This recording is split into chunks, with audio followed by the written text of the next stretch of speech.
22. The people of Jerusalem made Asa Jeroboam's youngest son and king in his place, since the raiders who came with the arrows into the camp had killed all the other sons. So Asa son of Jeroboam, king of Judah, began to reign. Asa was 22 years old when he became king, and he reigned in Jerusalem 1 year. His mother's name was Athaliah, a granddaughter of Omri. He too walked in the ways of the house of Ahab, for his mother encouraged him in doing wrong. He did evil in the eyes of the Lord, as the house of Ahab had done, where after his father's death they became his advisers, to his undoing.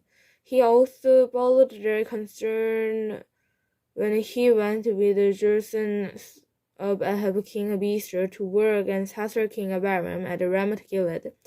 The Arameans wounded Joram, so he returned to Jerusalem to recover from the wounds, and they inflicted on him at Ramoth in the battle of Hazael king of Aram. Then Asa son of Joram, king of Judah, went down to Jerusalem to see Joram son of Ahab, because he had been wounded.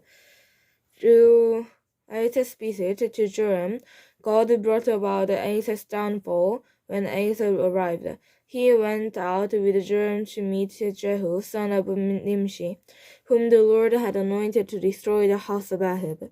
While Jehu was executing judgment on the house of Ahab, he found the princes of Judah and the sons of Asa's relatives, who had been attending to Asa, and he killed them. He then went in search of Asa, and his men captured him while he was hiding in Samaria. He was brought to Jehu and put to death. They buried him, for they said, he was a son of Jephthah, who sought the Lord with all his heart. So there was no one in the house of Asa powerful enough to retain the kingdom. When Athaliah, the mother of Asa, saw that her son was dead, she proceeded to destroy the whole royal family to the house of Judah. But Joshua, the daughter of King Joram, took Joseph, son of Asa, and stole him away from among the royal princes who were about to be murdered, and put him in his nurse in the bed. Because Joshua, the daughter of King Jeroboam, and wife of the priest Joiada, was Asa's sister, she hid the child from Asa, so she could not kill him. He remained hidden with them at the temple of the Lord for 6 years, while Asa ruled the land. 23. In the 7th year, Judah showed his strength. He made a covenant with the commanders of units of hundreds: Asa son of Joram, Ishmael son of Jeroboam, Adra son of Obed, Mesha son of Adiah, and Ispita son of Jechri. They went throughout Judah and gathered the Levites and the heads of Israel's families from all the towns. When they came to Jerusalem, the whole assembly made a covenant with the people, the Lord, at the temple of God. Judah said to them, "And the king's son shall reign, as the Lord's promised concerning the descendants of David. Now this is what you are to do. A third of you priests and Levites who are going on duty on the Sabbath are to keep watch at the door. A third of you at the royal palace, and a third at the foundation gate, and all the other men are to be in the courtyard to the temple of the Lord. No one is to enter the temple of the Lord except the priests and Levites on duty. They may enter because they are consecrated, but all the other men are to guard what the Lord has assigned to them. The Levites are to station themselves around the king, each man with his weapons in his hand. Anyone who enters the temple must be put to death. Stay close to the king wherever he goes." The Levites and all the men of Judah did just as Judah the priest ordered. Each one took his men, and those who were going on duty on the Sabbath, and those who were going off duty, for Judah the priest had not released any of the divisions.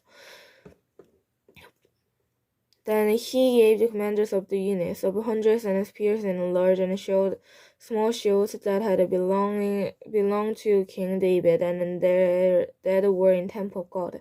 He stationed all the men, each with his weapon in his hand around the king near the altar and the temple from the south side of the north side of the temple.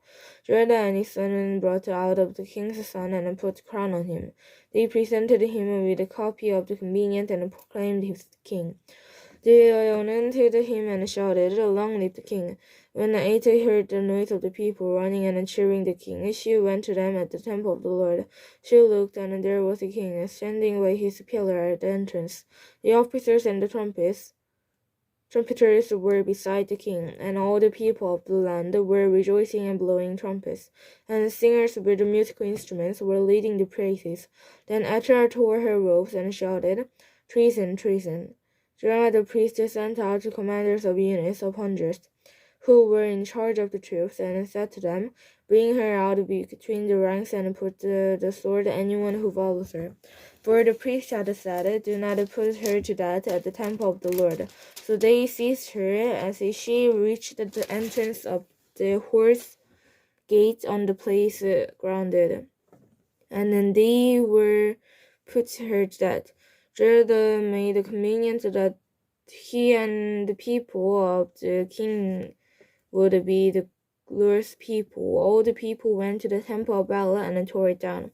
They smashed the altar of idols and killed Matan, the priest of Baal, in front of altar. Then Judah placed the oversight of the temple of the Lord in the hands of priests, who were Levites to whom David had made assignments in the temple, to present the burnt offerings of the Lord as written in the law of Moses, with rejoicing and singing, as David had ordered. He also stationed doorkeepers at the gate of the Lord's temple, so that no one who was in any way unclean might enter. He took with him the commander of hundreds, the nobles and the rulers of the people, and all the people of the land, and brought the king down from the temple of the Lord. They went into the palace through the upper gate and seated the king on the royal throne, and all the people of the land rejoiced. And the city was quiet, because Athaliah had been slain with the sword. 24. Joshua was 7 years old when he became king, and he reigned in Jerusalem 40 years. His mother's name was Judah. She was from Beersheba. Joshua did what he was right in the eyes of the Lord all the years of Joram the priest. Joshua chose 2 wives for him, and he had sons and daughters. Some time later, Joshua decided to restore the temple of the Lord. He called together the priests and Levites and said to them, "Go to the town of Judah and collect the money of Jew annually from all Israel to repair the temple of your God. Do it now." But the Levites did not act at once.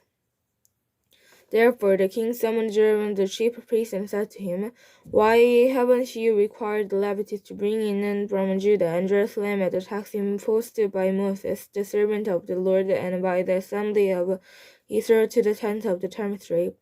Now the son of that wicked woman, Elah, had broken into the temple of the God and had used even the scared objects for the bells. All the king's commanders, a chest was made a place outside, at the gate of the temple of the Lord, a proclamation with the issued in Judah and Jerusalem that they should bring to the Lord the tax that Moses, the servant of God, had required of Israel in the desert. All the officers and all the people brought their contributions gladly, dropping them into the chest until it was full. Whenever the chest was brought in by the Levites to the king's officers, and they saw that there were large amount of money, the royal secretary and the officers of the chief priest would come and empty the chest and carry it back to its place. They did it regularly and collected a great amount of money. The king and Judah gave it to the men who carried out the work required to the Lord of the Lord. They hired men and carpenters to restore the Lord's temple, and also workers in iron and bronze to repair the temple. The men in charge of the work were diligent, and the repairs progressed under them. They rebuilt the temple of the Lord according to his original design and reinforced it When they had finished, they brought the rest of the money to the king and Jeroboam, and with the were made articles of the Lord's temple, article for the service of the burnt offering, and also the dishes and other objects of gold and silver. As long as Judah lived, the burnt offerings were presented continually in the temple of the Lord. Now Judah was old and full of age, and he died at the age of 130. He was buried with the kings in the city of David, because the good he had done in Israel brought God up his temple. After the death of Judah, the officers of Judah came and paid homage to the king, and he listened to them.